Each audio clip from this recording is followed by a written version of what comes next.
Welcome back to PST channel. I can't believe we have visited almost every nation in Genshin Impact already. Today, we will explore the story of Natlan, the nation of Pyro Archon, and the theme god of war. Let's find out what awaits us.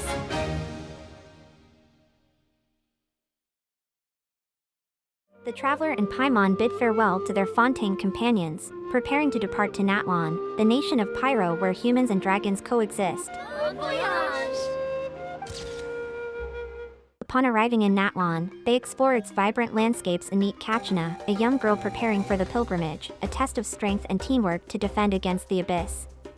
Katchina becomes their guide, sharing the customs of her tribe, the Children of Echoes, and her bond with her Saurian companion, Ao.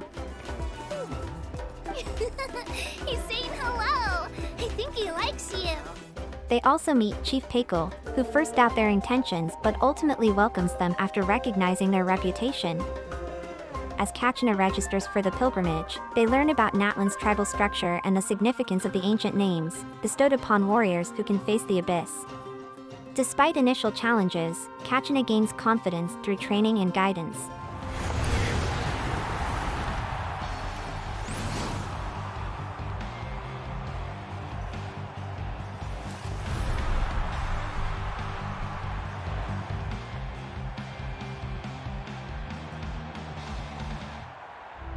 During the pilgrimage, Katchina and her best friend Walani excel in team challenges, advancing to individual matches. Katchina ultimately triumphs, earning a place in the Night Warden Wars alongside other skilled participants. We've arrived at the final phase. The winner of this match will take the final spot among the victors.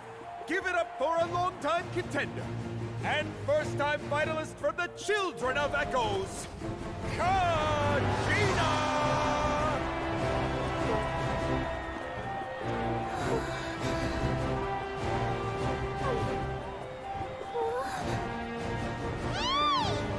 You get this, Katchina! And her opponent from the people of the Springs, a young prodigy and Night Warden Wars veteran, Mualani! This face-off between old friends promises to be an explosive showdown. May the best warrior win!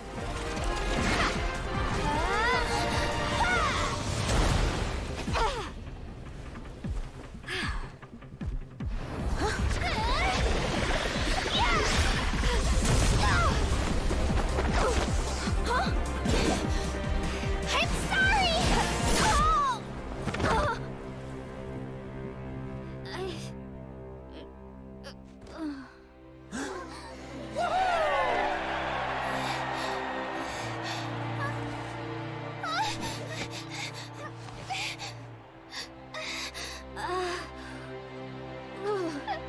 I'm sorry, Mualani. I'm so sorry. I went too hard. Look.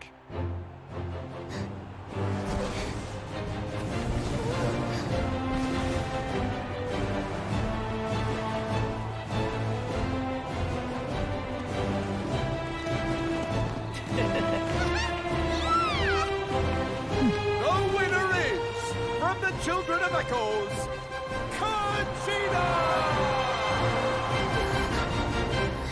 Brave warriors, the following is an order, and also a personal request.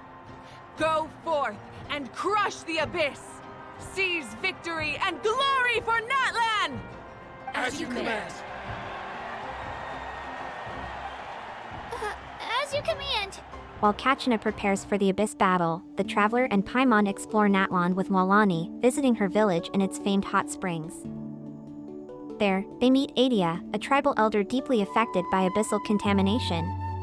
An abyss attack disrupts the village, prompting the traveler to destroy pylons and cleanse Adia's wounds with their purification powers, though they realize her injuries are fatal. The mark of the abyss. It's gone. Adia gives the traveler her left talisman, wanting to pass it to the Pyro Archon before passing away. After spending time with the hospitable people of the Springs, the traveler and Paimon meet Tanina, who brings news of the Night Warden Wars. She tells them Katchina fell in battle but was expected to be revived by the Ode of Resurrection. However, during the ritual, Archon Mavuka fails to retrieve Katchina and her ancient name. Despite criticism from Tepexpan and Tamuin, who accuse Katchina of being an unworthy warrior, Mavuka defends Katchina and suspends the pilgrimage, citing doubts about its safety and her desire to preserve the tribe's unity.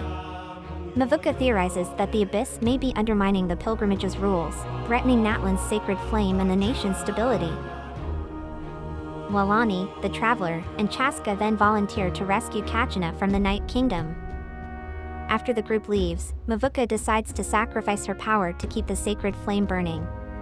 Kinich and Ian-san try to change her mind but are interrupted by the Fatui, led by the Capitano, who comes to challenge Mavuka for her gnosis.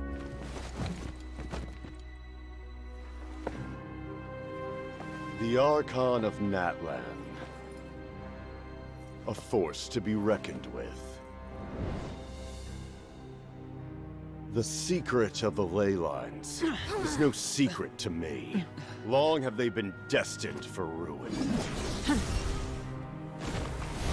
And since the oath made 5 centuries ago remains unfulfilled, what use is the Gnosis in your hands? I don't know what you mean. But it sounds like this is about more than the Tsaritsa. In times of crisis, someone must pick up the mantle of salvation. Your plan has reached an impasse, and now it falls to me to create new rules for Natlan. But before the dawn of a new age, the old must be destroyed.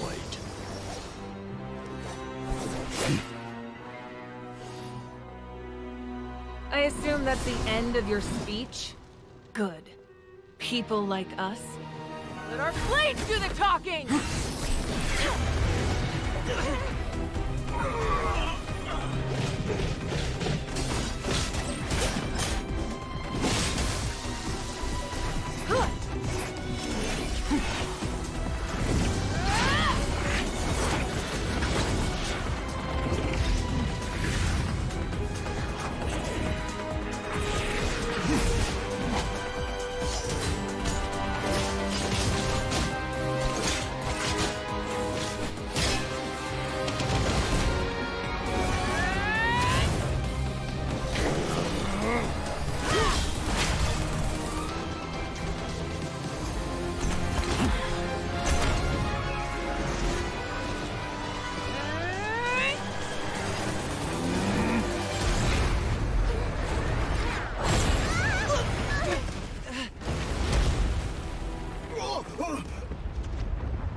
Masters of the Night Wind. Send word. The captain and his followers must be apprehended. On the other side, the group acquires a spirit speaker stone from Vikima, who shares his regrets about a past tragedy during a pilgrimage. He lost his friend, Malco, and still regrets that he cannot save his friend. They gather materials for the ritual to link the mortal realm to the Night Kingdom. As the ritual goes on, the abyss power is corroding Vikima's body, forcing Chaska to destroy the stone to save him. Despite setbacks, Vikima recovers Katchina's ancient name. They travel back to the Stadium of the Sacred Flame. Mavuka reveals relics tied to Natlan's history and initiates the ritual to contact Katchina. Katchina informs the group that abyssal interference and corrupted Way Out, the entities venerated by the 6 tribes of Natlan, hindered her return. Encouraged by Malani, she hangs on as the group sets off to retrieve her from the Night Kingdom. In the Night Kingdom, the group is aided by Malco, the spirit of Vikima's friend, who guides them through abyssal dangers. They rescue Katchina, battle the Abyss Lector Kamonki, and purify the corrupted Way Out to secure its support. We actually won!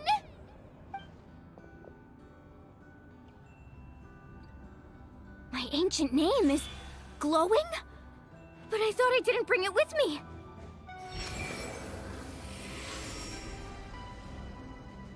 That was a bold move, diving headfirst into the fire to save your friend, especially in a place so overrun with abyssal corruption. Everything you said was exactly right. As isolated individuals, we stand no chance against the power of the Abyss. The Pyro Archon's plan will unite us as one. Everyone has a part to play. Only then will we have the power to defeat the strongest of foes. Since you were able to awaken my words from your ancient name, that means you have fully embodied the aspirations of the Wayub. Under the name Umoja, you shall unite the tribes and save Natlan from its impending doom. As long as blood still runs through your veins, even the tiniest spark of steel against stone can ignite a flame. Its blaze will become one with our vision for Natlan. Even amid everlasting darkness, our bonds remain eternal.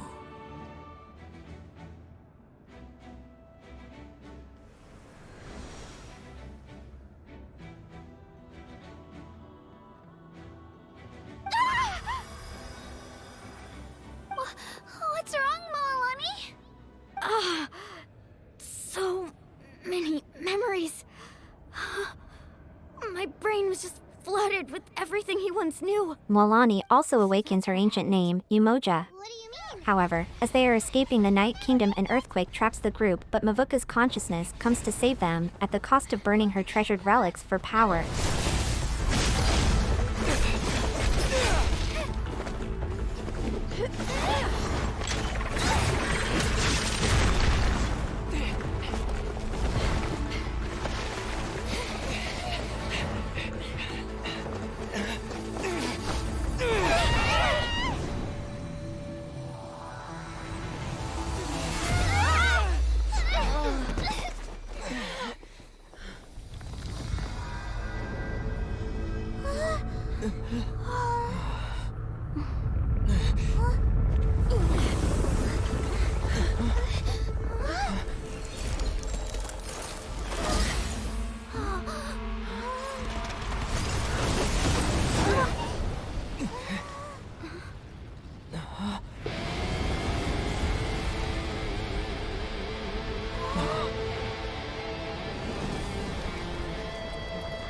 You've done well.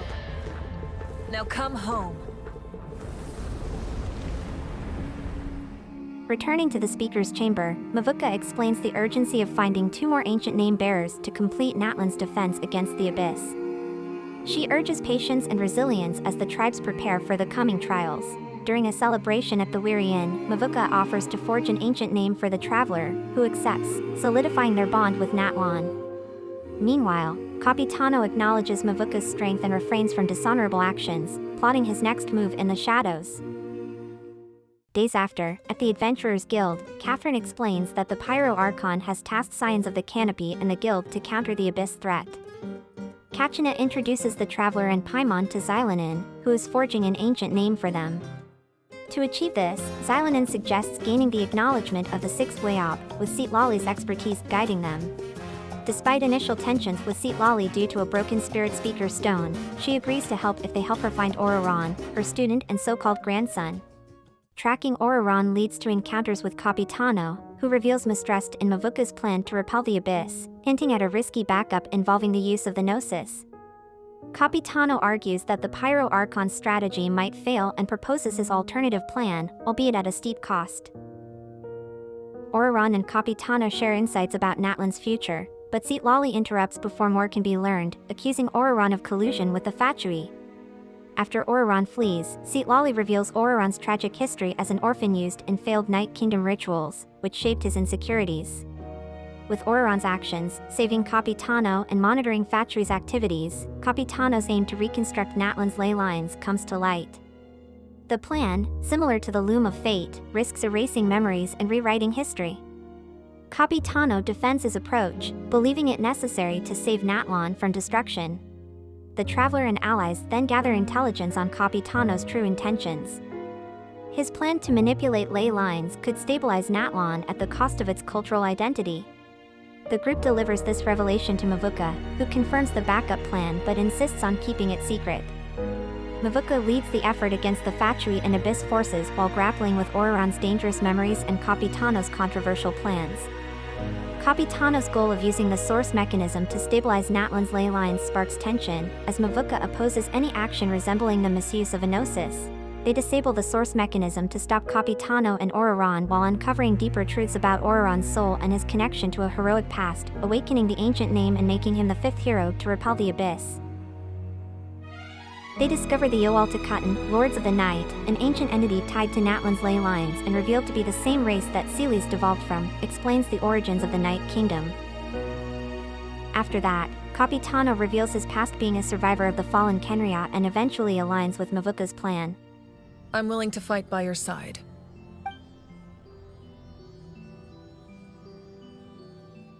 As the Abyss escalates its attacks, tumors of dark energy spread across Natlan, causing widespread devastation.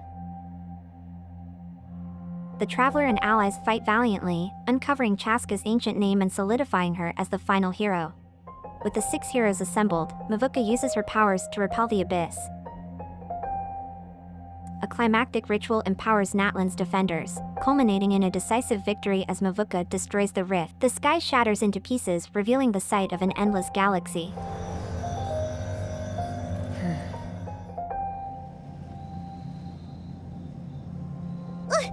What was that? Post-battle, Mavuka declares her intent to eliminate the remaining Abyss forces in the Night Kingdom, though the lethal energy there requires her to go alone unless the Traveler's ancient name is completed. Meanwhile, Capitano, burdened by his own fate, seeks Lords of the Night's aid for Natlan's future. As preparations for the final battle begin, Citlali and Lords of the Night warn of Mavuka's impending death, urging the Traveler to find a way to avert it using their unique role as an outlander. After the Abyssal invasion, the tribes of Natlan are focused on addressing its immediate aftermath. Paimon suggests visiting the Flowerfeather clan, which suffered the most during the attack. Upon arrival, the Traveler and Paimon find Ian San and members of the Collective of Plenty aiding the clan. Although Ianson's tribe was spared much of the devastation, she chose to assist the Flowerfeather clan due to their severe losses. She leads them to the clan's chief, Mutoda, who explains that some survivors, including Otoko, Kochida, and Okotlin, were found traumatized in the wilderness. He attributes their condition to Gisoithoth, a powerful abyssal entity known as the Reaper of the Abyss. Mutoda mentions a lost treatment from centuries ago that could help, but its knowledge is no longer available.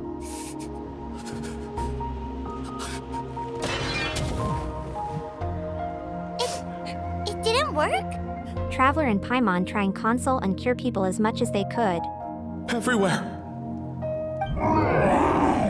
Capitano arrives and diagnoses Okotlin with abyssal corrosion syndrome, explaining that it induces severe hallucinations. He prescribes the Draft of Lucidity, a treatment with lasting side effects. Munei consents and Ian San administers the medicine. Okotlin recovers, revealing a vision of his tribe overrun by monsters. Munei consoles him, expressing gratitude to Capitano. Capitano shares his history, including his escape from Kenria and his observations of Natlan's struggle against the Abyss. He credits Guthard, a military doctor, for developing the Draft of Lucidity during the Cataclysm, though Guthard perished in the process. Capitano also reveals his disdain for Renova, the ruler of death, who caused suffering for him and his people. He removes his mask, shocking the group, and explains Renova's power to interpret death and grant immortality.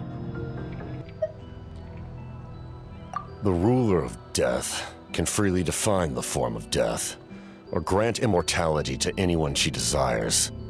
Her power is a rule in and of itself.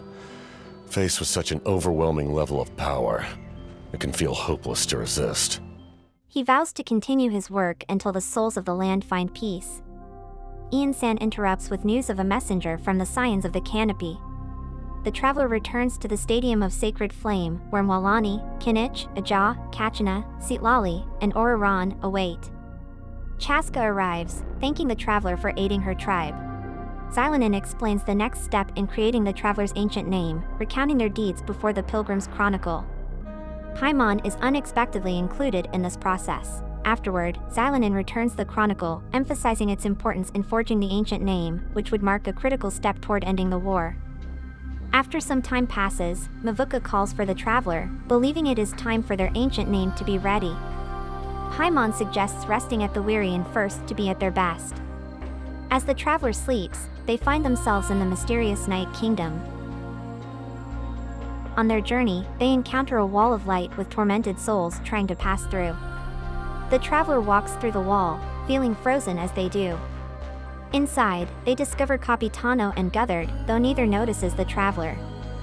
Capitano encourages his soldiers to keep moving, promising to lead them to their destination. The Capitano in this dream has a mystery crack on his chest. Morning, traveler! Did you have a nightmare last night? Paimon could hear you tossing and turning in your sleep. Maybe you're just nervous for the final battle? The traveler suddenly wakes up and gets ready to visit the speaker's chamber, where Mavuka, Xylonin, and Seatlali discuss forging the traveler's ancient name before entering the Night Kingdom. Mavuka plans to journey to the Night Kingdom in 3 days, but Xylonin promises to finish the name in time. Afterward, Mavuka suggests the traveler relaxes, despite their eagerness to help. She mentions her painting hobby, though her duties often prevent her from enjoying it. Later, Katchina and Walani invite the traveler to a feast before the big battle. They surprises everyone by inviting Mavuka, who agrees to attend. At the feast, Amina explains that it honors the traveler's role in Natlan. The group shares memories, including Ayansen's dream of her lost companion and the traveler's dream of Capitano and souls. Oriron and the traveler perform a ritual and uncover clues about Capitano, Guthard, and a legendary hero named Thrain, suggesting Capitano's body holds an amalgamation of souls. Mavuka suggests asking directly to Capitano. After the feast, Katchina updates the traveler that Xylonin is nearly finished with the ancient name. They meet Katchina outside the stadium, where she reflects on her journey and thanks the traveler for their support. On their way, they encounter a Tepetlosaurus, Hanwi, who leads them to her distressed son, Ao. The traveler diagnoses him with abyssal corrosion syndrome and administers medicine to restore his spirits. Hanwi and Katchina thank the traveler.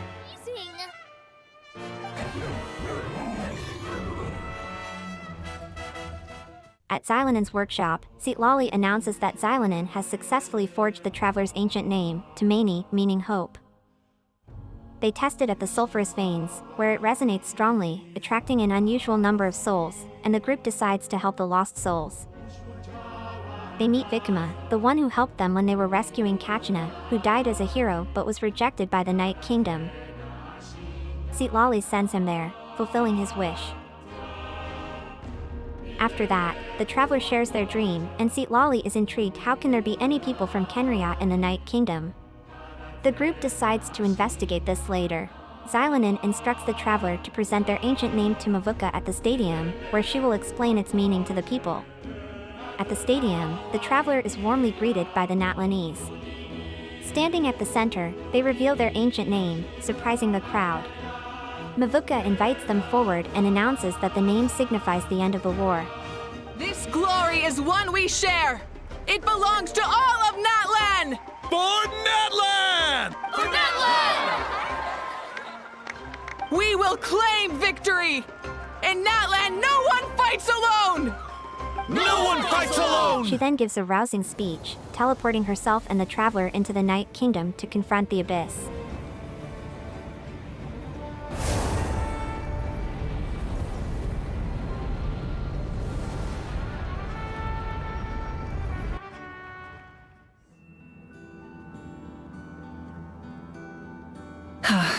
We're here.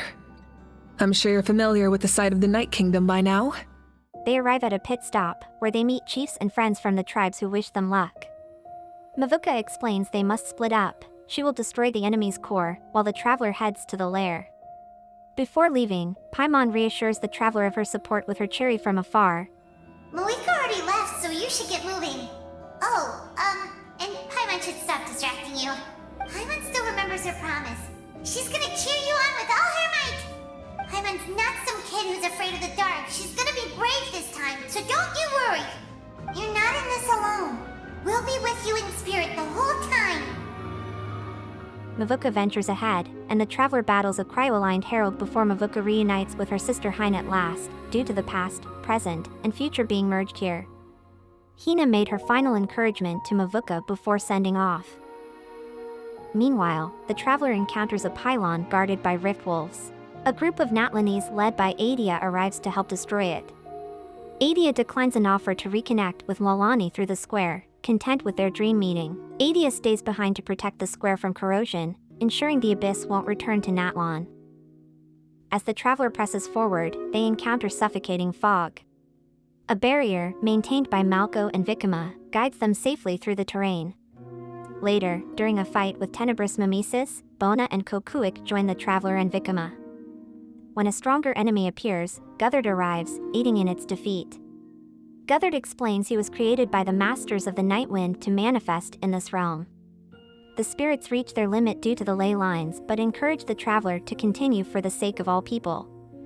But the power of Nakama doesn't end here. Facing a destroyed path, Chuchu appear with 6 Pokemon, I meant 5 Saurians. Like Adia, Chuchu is satisfied with the maturity of someone they met in a dream. Chuchu provides the traveler with an Saurian's travel ability to cross the gap. At their destination, a circular arena, the heroes of 500 years ago appear to bless the traveler. I trust. I acknowledge. I welcome. I follow. I walk with. Tenoch, the one and many. And Lords of the Night send Sealies to guide the traveler toward Mavuka and the final battle. The traveler arrives to find Mavuka battling Gasoithoth, an avatar of the Abyss. Gasoithoth transforms into a massive dragon wielding a sword. Lords of the Night grants the traveler the power of Pyro to aid in the fight.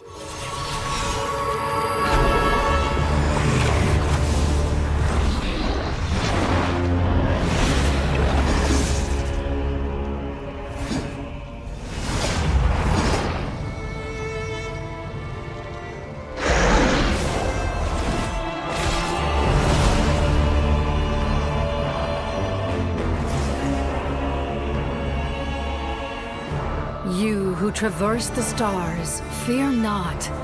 Natlan has placed its trust in you. Descender, ignite your fire, the hope that burns within. During the battle, Gasoithoth uses its power to control the traveler, while Mavuka is passing through an area that's trying to fill her with fear and anxiety.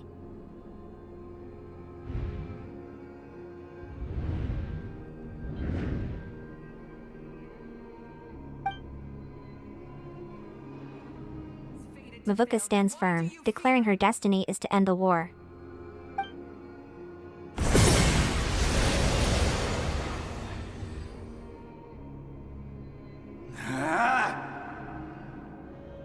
And so this cycle continued, time after time.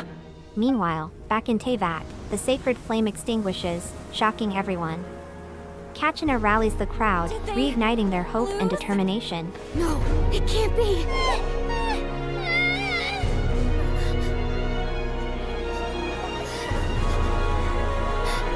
We are the inheritors of memory and legend.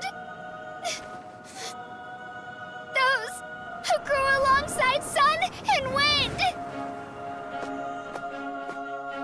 Those who forged our own destiny and future. That is Natlan's fire, the lifeblood of our nation.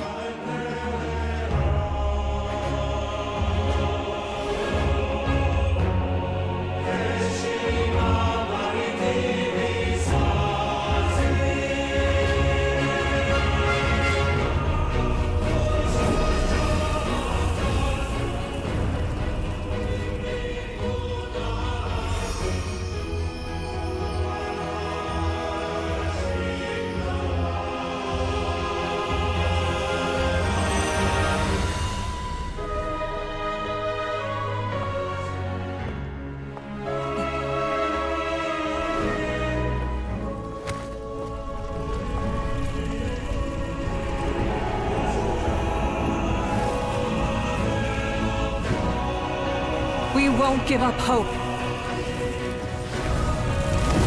This is where we forge our future. With our own 2 hands!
a faster way.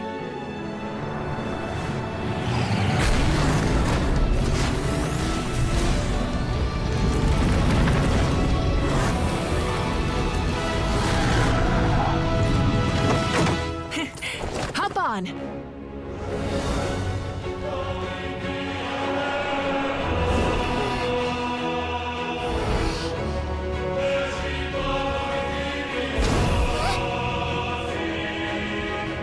With the combined strength of their allies and the people of Natlan, Mavuka and the Traveler defeat Gusloithoth once and for all. Victorious, they return to Teyvat, bringing an end to the 500 years conflict.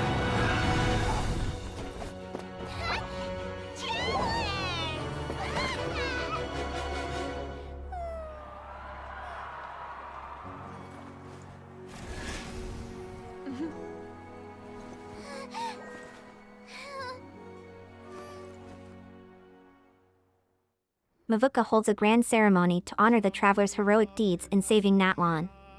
During the celebration, Chaska crowns the Traveler with a feathered crown, and they join the festivities, signing autographs and taking pictures with the Natlanese. As the festival ends, Seatlali pulls the Traveler aside and reveals a grim truth. Despite their victory, Mavuka is destined to die as part of restoring the Night Kingdom. Together, they decide to visit the fallen city of Akhanatlan to seek answers. At Akhanatlan, they encounter a massive rift watched by eyes belonging to Renova, the ruler of death. Renova declares that Mavuka must die as payment for using her powers. Mavuka is also ready to offer her life again to safeguard Natlan. However, Lords of the Night, Yowaltakatan, insist to wait for someone who is arriving soon.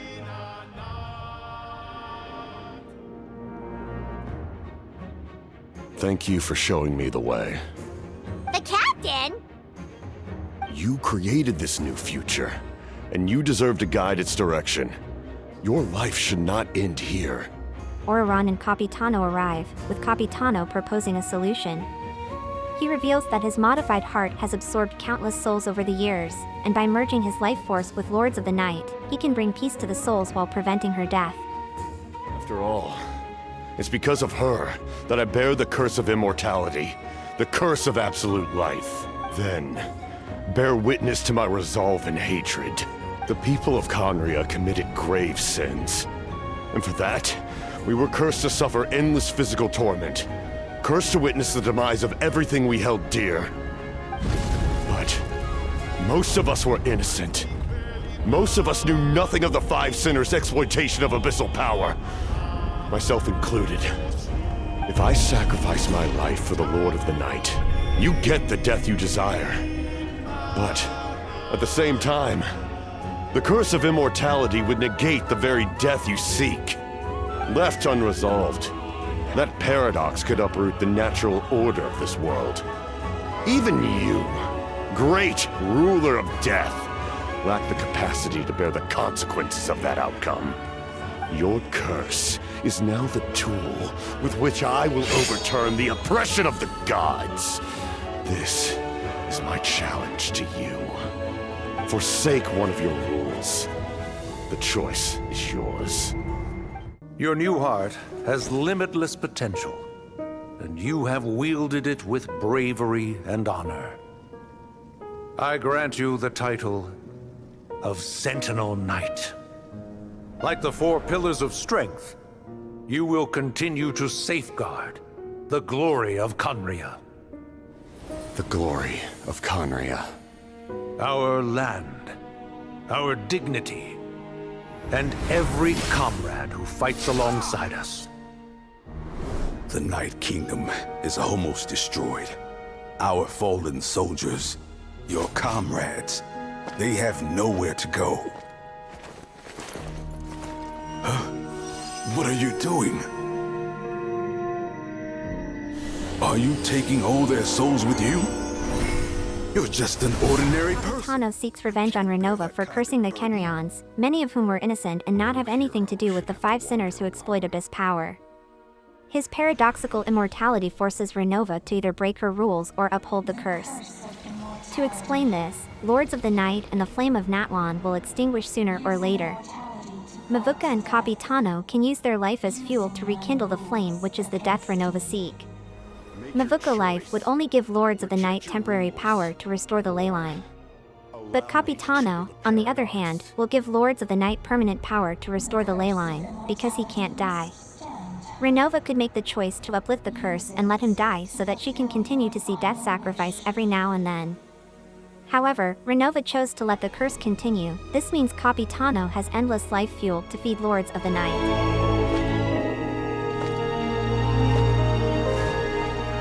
Well fought, my lord. Thank you for everything.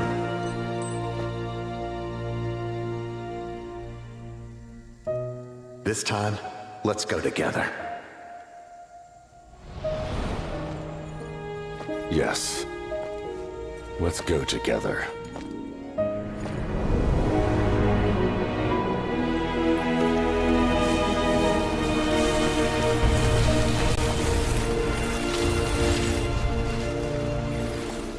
Capitano body become unmovable from the throne, as his spirit has fused with Lords of the Night. The group pays their respects to Capitano's sacrifice. Before leaving, the traveler asks Mavuka about the Gnosis and their next destination. Mavuka explains that Capitano had petitioned the Tsaritsa to abandon the mission to steal the Pyro Archon's Gnosis, so another Harbinger might attempt to steal it in the future. She mentions that the fragment of the sky that was broken during her attack before is called Ancient Moon's Remnant, and Torment Station at Nodcry are researching about it. She also mentioned that people in Nodcry has some mysterious power predated to even the 7 elements. This give big hint to us of the next journey we are heading before Snezhnaya. Back at the speaker's chamber, Mavuka writes a heartfelt letter to her sister, Hein, expressing hope for Natlan's future. I know all that remains in the Night Kingdom is your memory. But I still wanted to write a short letter to tell you about the situation after the war. After countless partings and farewells, Natlan has finally entered an era of peace. The pilgrimage is still a popular tournament, but now its only purpose is to showcase the thrill of competition, rather than select warriors for war.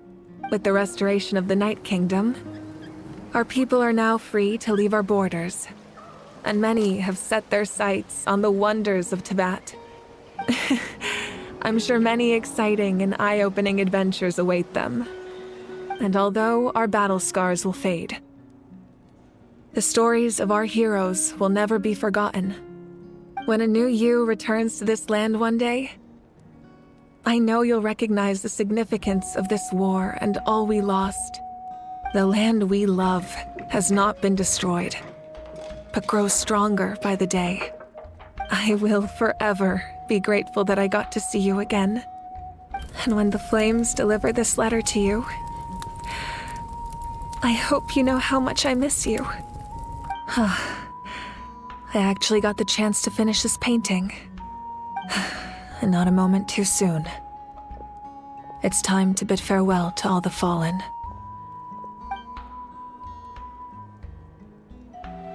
The traveler leaves the feathered crown behind as a tribute to the fallen. At the stadium, they see Sadigwa telling children the story of their heroism. The traveler quietly observes before departing with Paimon to continue their journey. Ready then? Let's go, Paimon! A new adventure awaits! This channel is created for people who want to experience game stories, but not have the time commitment. This way, everyone can enjoy RPG game stories in under 30 minutes. We plan to cover MiHoYo Big 4 titles so you can continue to enjoy their story without going through the hassle. I will also cover notable JRPG games as well as the classic. No need to spend hours learning their stories anymore. A quarter is all PST asks. Thank you and see you soon!